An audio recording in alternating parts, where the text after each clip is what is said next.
Bypass बली पड़ा गछ गछ कटा है किंतु लगा है नहीं। आसनु जानिबा एहार सर्विसेस खबर विषय रे।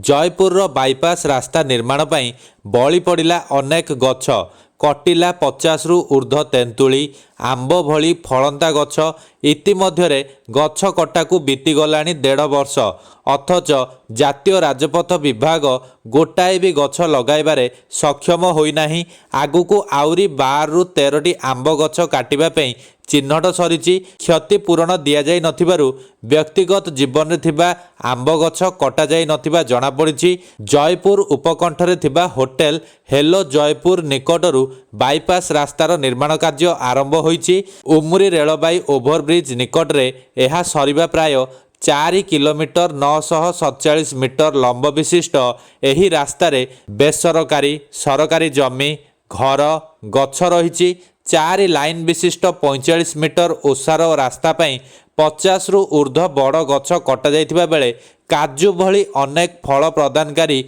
छोट गछर हिसाब होई नाही। अन्य पक्षरे जमी हराइथिबा परिवार को प्रशासन पक्षरु प्राप्य मिली नथिबारु बाईपास रास्ता काम द्रुत गति रे आगेई पारु नाही।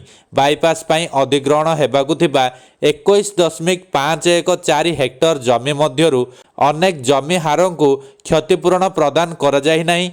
जयपुर बुदुली मक्कापुर उमुरी प्रभृति राजस्व सर्कल 129 जन को जमी अधिग्रहण घर और गछ कटा बाबद क्षयक्षति प्रदान पाई 39 कोटी 56 लक्ष व्यय अटकल करा जाइछि। राजराजुड़ा समय मक्कापुर अंचल विभिन्न फल बगीचा थिला। समयक्रमे लोके जीवन जीविका पाई गछ काटी अंगार करी बिक्री करी चली फल एकदा वर्ष को 6 मास वर्षा हेउतिबा जयपुर अंचल वर्षार परिमाण कमी जाइछि।